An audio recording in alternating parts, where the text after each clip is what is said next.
Hi friends. రీసెంట్గా Marvel downfall అవుతూ వస్తుంది. ఎందుకో ఎండ్ గేమ్ తర్వాత ఆ రేంజ్లో కాకపోయినా కొన్ని మూవీస్ సిరీస్ ఎంటర్టైన్ చేసాయి. కానీ రీసెంట్ టైంలో అయితే అన్నీ ఫెయిల్ అవుతూ వస్తున్నాయి. మరి ఈ టైంలో వచ్చిన మోస్ట్ అవైటెడ్ కొలాబరేషన్ అయిన డెడ్పూల్ అండ్ వాల్వరిన్ మీద అయితే ఎక్స్పెక్టేషన్స్ ఎక్కువ ఉన్నాయి. మరి ఈ మూవీ ఎక్స్పెక్టేషన్స్ రీచ్ అయింది లేదనే విషయం మన ఇన్డెప్త్ రివ్యూలో మాట్లాడుకుందాం. కథ విషయానికి వస్తే అన్ని సూపర్ హీరోస్ మూవీలాగే ప్రపంచం అంతమయ్యే పరిస్థితి వస్తే ఈ ఇద్దరు సూపర్ హీరోస్ కలిసి ఎలా సేవ్ చేశారనేది పాయింట్. అయితే ఇందులో డెడ్పూల్ ఉన్నాడు కాబట్టి తన క్యారెక్టరైజేషన్తో మనం కొంచెం ఎంటర్టైన్ అవ్వచ్చు. డెడ్పూల్ క్యారెక్టరైజేషన్ ర్యాన్ రెనాల్డ్స్ మంచి పర్ఫార్మెన్స్ ఇచ్చారు. అలాగే వాల్వరిన్ క్యారెక్టర్లో ఉన్న హ్యూజ్ జాక్మన్ కూడా తన పర్ఫార్మెన్స్తో అదరగొట్టారు.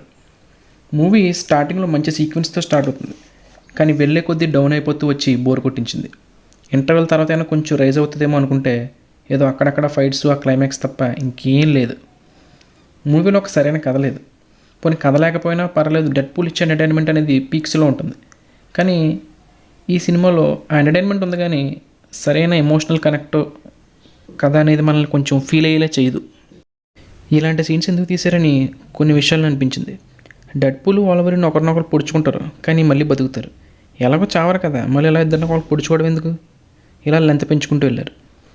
Next cameos. నేను మార్వెల్ సిరీస్లో మూవీస్ అన్నీ ఫాలో అవ్వను కాబట్టి నాకు అంత హై రాలేదు. మార్వెల్ ఫ్యాన్స్ అయితే కొంచెం ఎంజాయ్ చేయొచ్చు.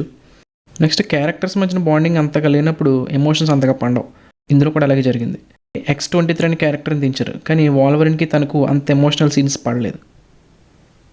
ఇక మిగిలిన క్యారెక్టర్స్ విషయానికి వస్తే ఏదో మూవీ అలా ఫ్లోలో వెళ్ళిపోయారు అంతే. తెలుగు డబ్బింగ్ అయితే చాలా బాగుంది. డెడ్పూల్ చెప్పే డైలాగ్స్ అయితే ఎక్సలెంట్గా ఉంటాయి. ఆ డైలాగ్స్ బాగా ఎంటర్టైన్ చేసాయి. అలాగే డెడ్పూల్ క్యారెక్టర్ కూడా మనల్ని మూవీ త్రూ అవుట్ తీసుకెళ్ళిపోతుంటుంది. సినిమాలో సరైన కథ లేకపోయినా ఆ క్యారెక్టర్తో అలా నడిపించేసినట్టు అనిపించింది, కానీ ఎక్కడో ఏదో మిస్ అయిన ఫీలింగ్ అయితే కలిగింది. ఓవరాల్గా మూవీ అయిపోయిన తర్వాత మనం బయటకు వచ్చేటప్పుడు అంత సాటిస్ఫాక్షన్ అయితే రాము, కొంచెం డిసప్పాయింట్ అయ్యి వస్తాం. ఇక విజువల్ ఎఫెక్ట్స్, బీజిఎంఐ బాగున్నాయి. ఇక ఓవరాల్గా అయితే నాకు మూవీ అంత ఎక్కలేదు. ఇది నా రివ్యూ. నెక్స్ట్ ఇంకో మూవీ రివ్యూతో మళ్ళీ కలుద్దాం.